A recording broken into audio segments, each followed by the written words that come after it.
What's happening, YouTube? How we doing, people? Conor Benn, Samuel Vargas. What a performance from the man of the hour, Mr. Conor Benn. Dispatched of him in ridiculously good fashion. Round one. What we're going to start with, we're going to watch the final section of round one, which ended up with Samuel Vargas being stopped. Just because I've rewatched it about 3 million times and I think it's brilliant. Yeah, let's watch.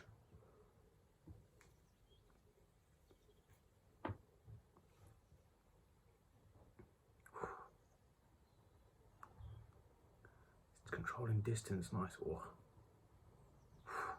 Ferocious.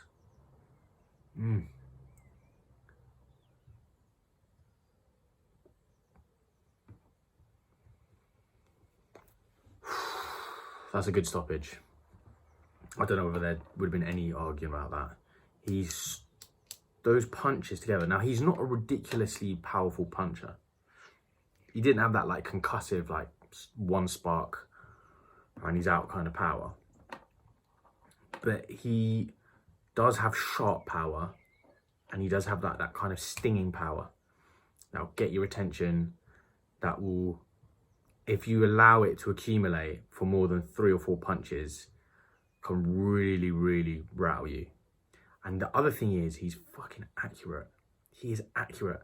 And the way he was doing that, so before that section of video, if you watched the fight last night, for the first kind of minute of the round, he's throwing that strong, stiff jab out. Throwing that jab out. And also, as soon as Sammy Vargas wants to throw anything back at 1-2, just taking that step back, distance control, bam, coming in with the jab again. He uses that obviously to keep him at bay, but also to get in the distance, get in the kill zone, set his punches up. You can see, like, sometimes he'll, throw a double jab. Sometimes he'll almost leave that jab out there a little bit before coming either with an uppercut, sledgehammer, and right hook, or right hand over the top, or that bam, bam. And then you saw in that last section of the fight, as he was backing Vargas up to the ropes, he wasn't panicking. He wasn't getting too over-eager. He wasn't overcrowding his work. He stayed measured. He stayed composed. And you could still see he was setting it up with, maybe a few jabs before an uppercut.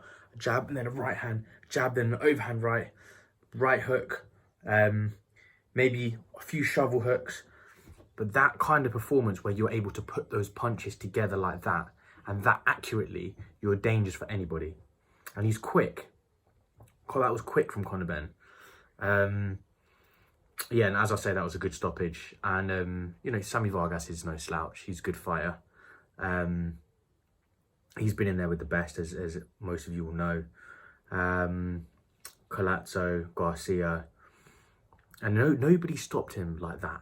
Nobody stopped him like that. So, do you know what? All credit to Conor Benn. I think he's got a bright future ahead of him. I think he can go all the way to the top. I'm not going to make any hasty decisions about how he will do against, the top guys in the division. So we're talking about your Errol Spencers, your Danny Garcias, even your Sean Porters.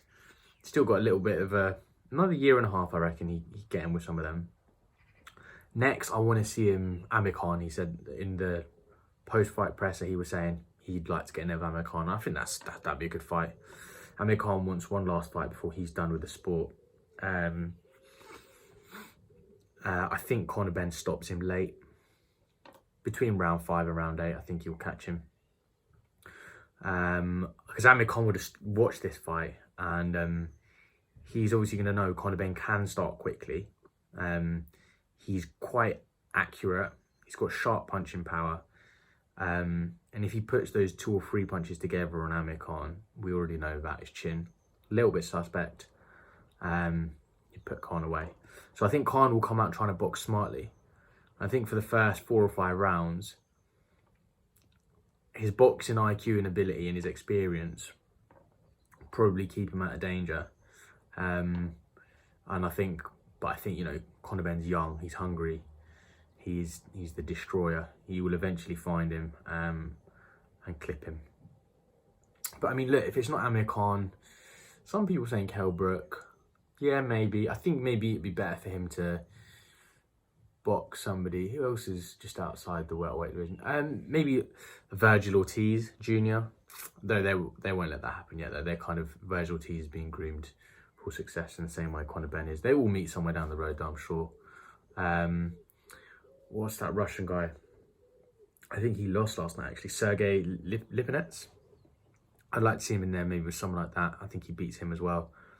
But yeah, I want to see within the next year and a half him really getting into the top 10 in the division. I really think he's going to cause people problems if he boxes like that. You can tell that he just exudes confidence. He believes in his own ability. I think he's starting to make other people believe as well. But yeah, look, as I say, great performance from him. I'm excited to see what's next.